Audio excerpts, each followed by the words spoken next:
This is Dr. Indradeep Kumar, Assistant Professor, IARE, Hyderabad. So in this video, in last video, we had seen about the energy method. In that we found energy method and Castigliano theorem. So in that what we found that how to solve by the energy method, and with the help of energy method, even the complex structural form is there, or the thing that a structural member problem which we cannot solve by the normal method, that we can solve by the complementary energy method by using the conservation of energy. And after that we can see, so first we derived what for the general equation, and then we derived for the Castigliano's theorem. So in Castigliano's theorem, what we had seen, that is valid for what? Only for the linear elastic member, and that is equals to what? For when there we have considered what? P equals to by to the power n. So when this n is equals to 1, that is P equals to by, right, linear, that time same thing becomes the Castigliano's theorem, right? So now by moving next, we will see in this video the Maxwell reciprocal theorem.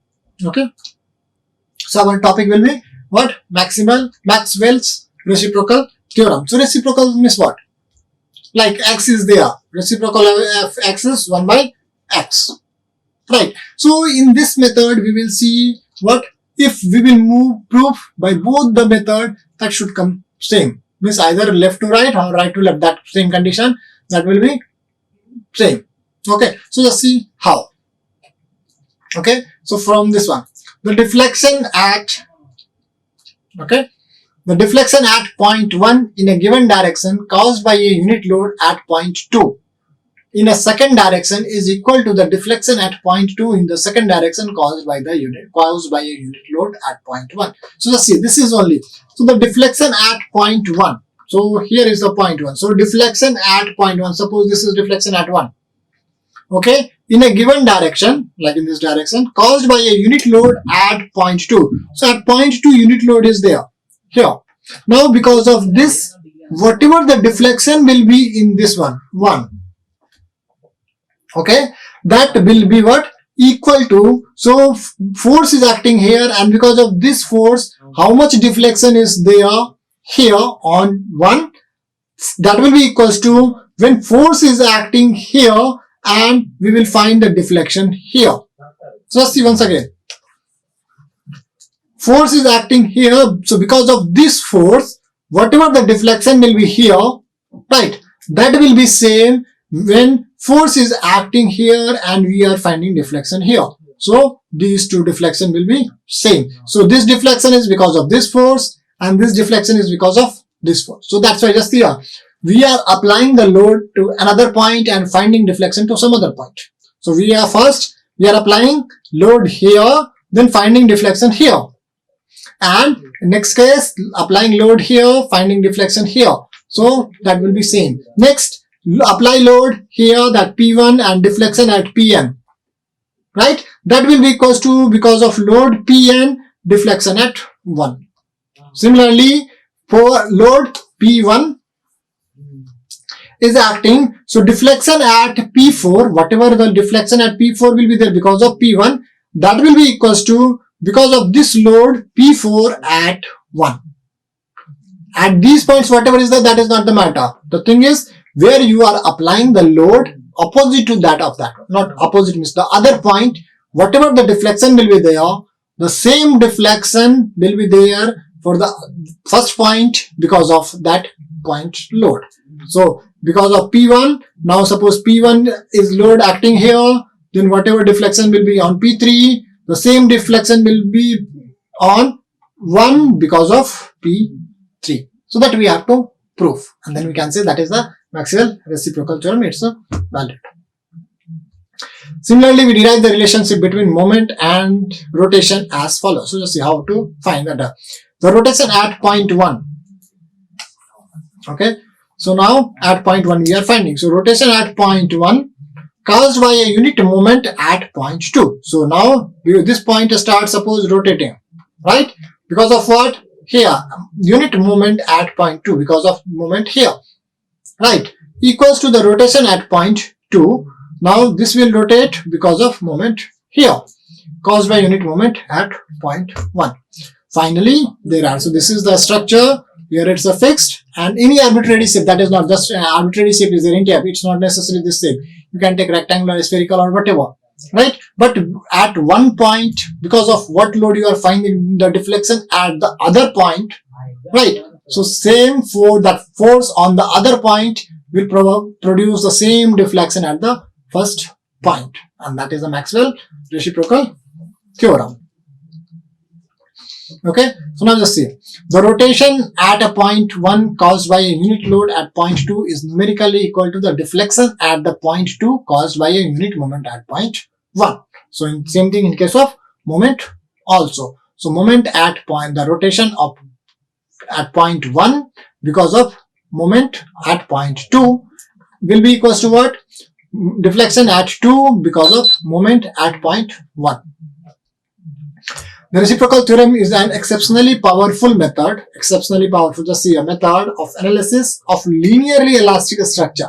So this is only for linearly elastic structure and is accredited in turn to Maxwell. So Maxwell was found, that's why their name is Maxwell reciprocal theorem, and that is valid for what? Linearly elastic structure.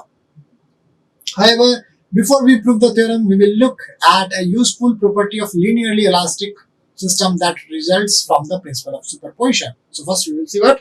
Some important, this one, that because of superposition principle. So let's see.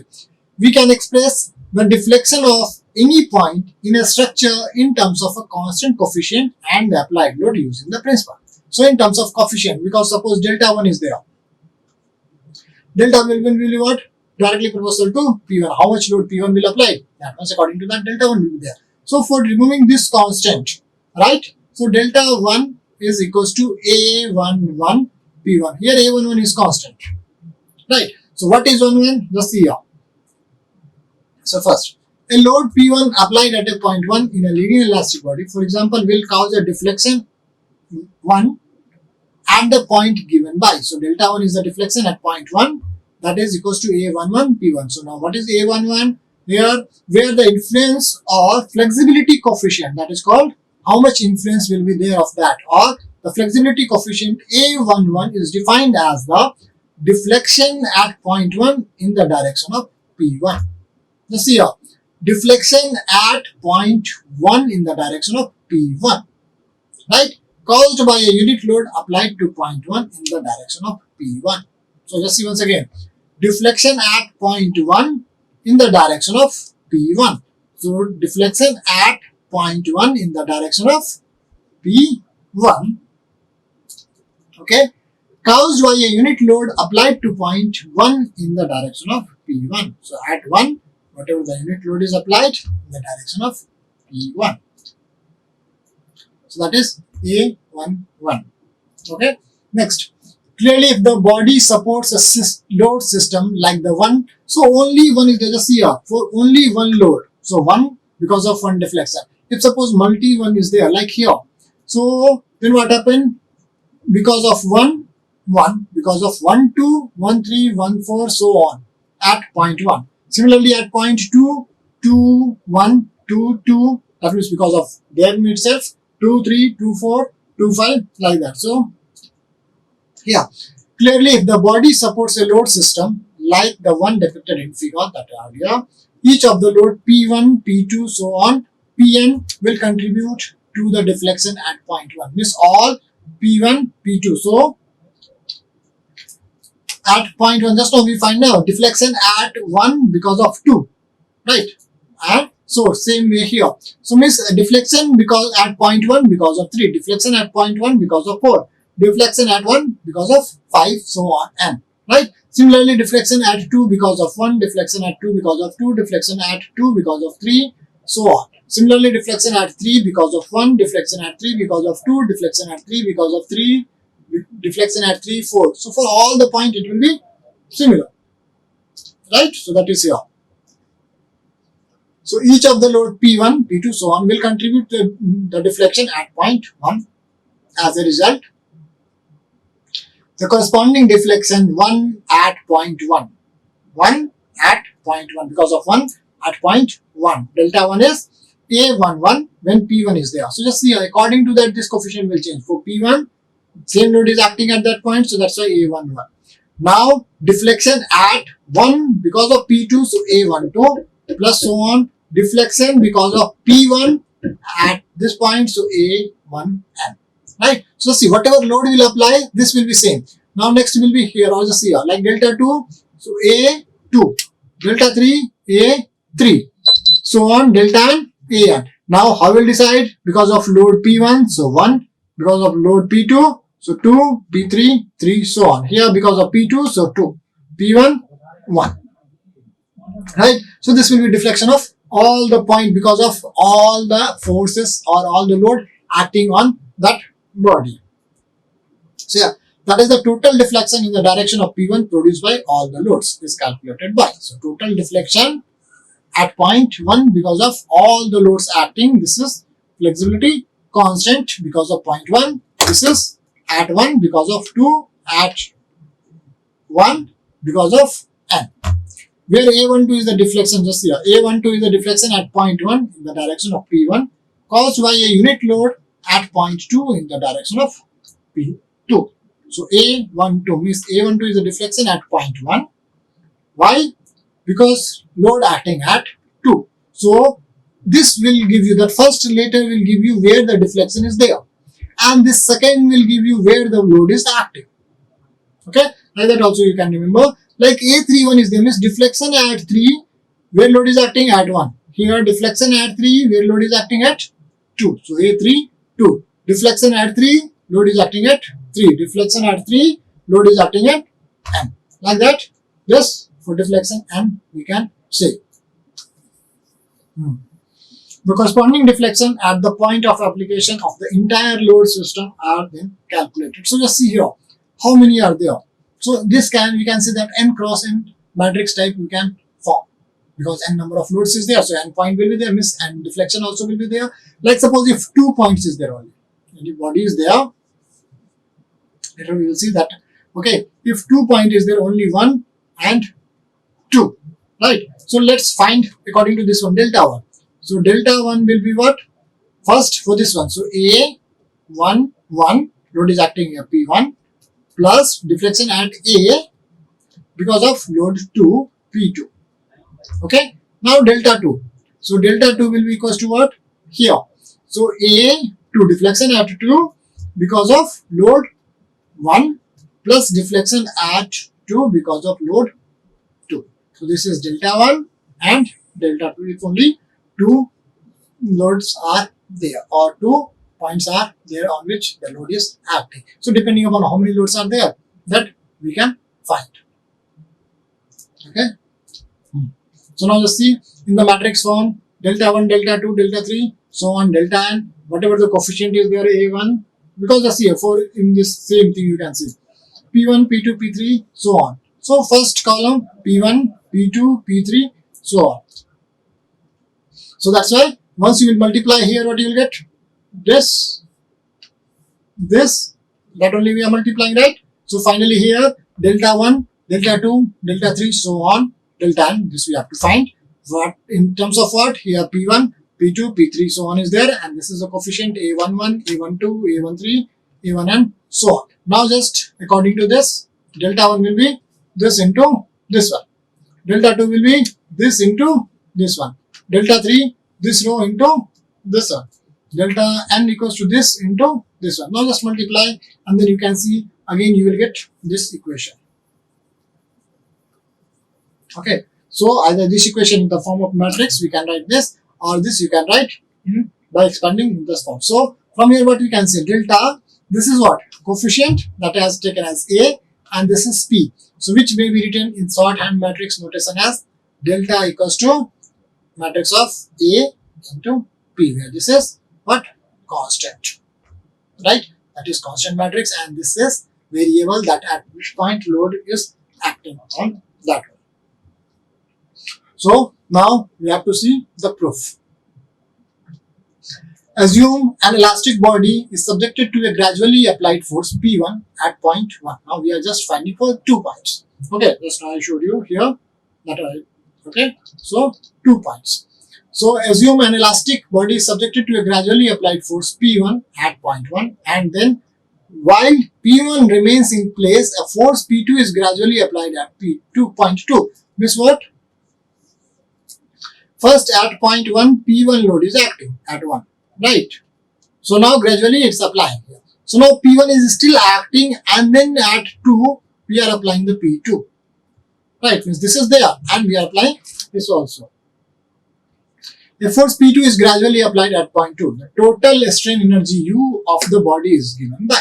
So here U1 equals to P1 by 2 A11 into P1 plus P2 by 2 into A22 P2 plus P1 into A12 and P2. So let's see why this is there. Here delta 1 equals to A11 P1. So this is delta 1, right? But what is energy equation that we are seeing, right? U equals to integral of P dy.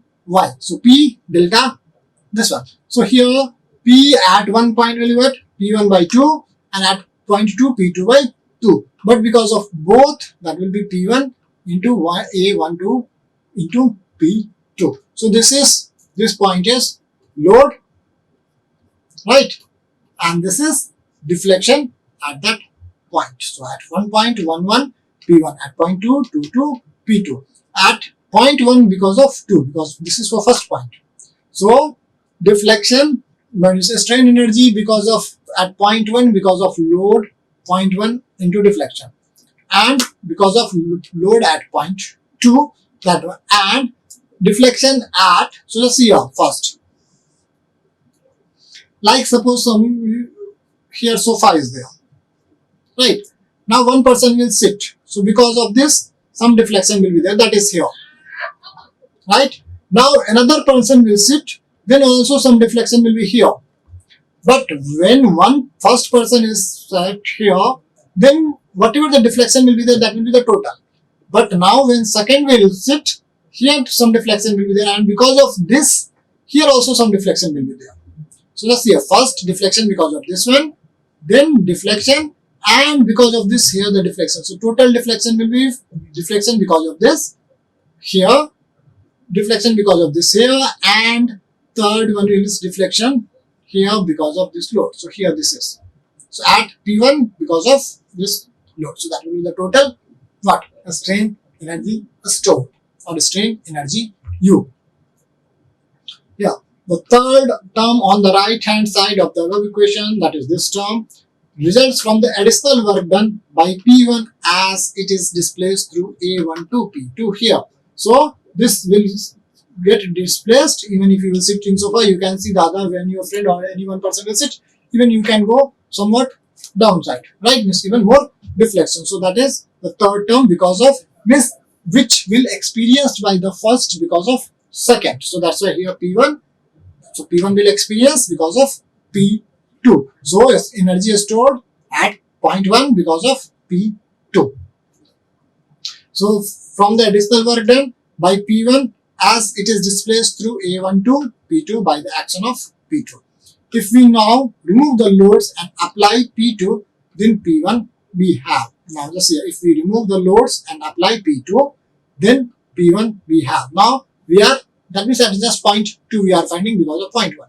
So U2 will be similarly P2 by 2 into A22 P2 plus P1 by 2 into A11 P1. So deflection at 2 because of P2, deflection as 1 because of P1, and this is the energy stored because of, or work done because of P2 on P2, energy is stored or work done because of P1 on P1, and here energy is stored on P2 because of P1.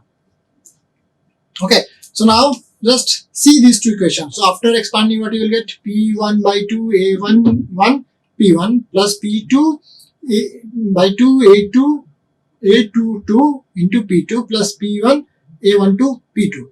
After multiplying this, what you can see, P2, just the term is different here, just here, P1 A12 P2, and this is constant, so A12 and A21 will be what? It's the same, right? So P1 P2 A12 P2 P1, that is P1 P2 A21. So here A12 A21 will be same because that is a constant of that one. right? Flexibility constant. So it's not like that one will apply, then flexibility constant will be different, and when other force will apply, then flexibility constant will be different. So flexibility constant will be same, right? Now here what you are getting, P1 square by 2A11. Here P1 square by 2A11. From this, P2 square by 2A22. P2 square by 2A. So from here what you can see, both are equal. So U1 equals to U2. And that from there only you can say what? Because it's energy conservation, right? So the strain energy is stored in independent of the order in which the loads are applied due to the superposition principle. So U1 should be equals to U2. Just compare from here what you will get, A12 equals to A21. And it follows that A12 equals to A21. So this flexibility also will remain constant in both the cases. Hence, Maxwell relation theorem proved. Okay. So let's see quickly once again. So Maxwell reciprocal, that's why reciprocal theorem name is. That means what? Deflection at point 1 because of load 2 will be equals to deflection at point 1 because of load 1. So deflection at 2 because of load 1. That is the reciprocal method and given by Maxwell. Okay. So this deflection will be what? Delta 1 equals to A11 P1. Where A11 is what? Flexibility constant at point 1 because of load acting at point 1. If A12 is there, then flexibility constant at point 1 because of load acting at point 2. Okay, so similarly we can find for, this is for one load only, right? Now if in the same system if multiple loads are acting, then what happened? For multiple loads, deflection because of all the loads. So delta 1 at point 1, deflection will be A11 because of point that load P1. A12 into P2 because of that deflection because of load P2, deflection of load because of P3 and so on. So deflection at 1 because of point load that at point and load acting PL. So this is delta 1. Similarly we can find for delta 2 also. So delta 2 will be force at deflection at delta 2, right? Because of 1, deflection at delta 2 because of 2, P2 deflection of at 3 because of P3, so on. Similarly delta 3, deflection at 3 because of 1, deflection at 3 because of 2, deflection at 3 because of 3, so on. And delta n similarly, deflection at n because of P1, deflection at 2 because of P2. So this we can write in the short form of matrix, or which we can also write as delta equals to matrix A cross into P. Now just consider for proof Maxwell theorem, we are normally taking just two loads, that P1 and P2, 2 points are there. At point 1 P1 load is acting and at point 2 P2 load is acting. So first what we will do, we will find deflection or strain energy at point 1 because of 2. So strain energy at point 1, right, will be equals to P1 by 2 into A11 P1 plus P2 by 2 A22 P2 plus P1 into A12 P2. So now just reverse that one or remove the load, apply P2, or you can simply change, say that at point 2 because of point 1 we are finding. So next at point 2 because of 1. So U2 equals to P2 by 2 into A2 P2, P1 by 2 into A1 1 into P1 plus P2 into A21 into P1. Now whatever from the conservation of principle of conservation of energy, what happens, this U1 must be equals to U2. Just equate. So after equating you can see this term will get cancelled, this term will get cancelled, P1 and P1 cancel, P2 cancel. So from here what you will get, A12 equals to A2. So from principle of conservation of energy or superposition principle, U1 equals to U2, hence A12 equals to A21, and that is the proof of the Maxwell reciprocal theorem. Okay, again for your reference, just you can refer the THG Maxwell book. Okay, so if you have any doubt, you can just comment on the video, or you can contact me regarding your doubts. Okay, thank you. Like, share and subscribe. Hit the bell icon for more updates.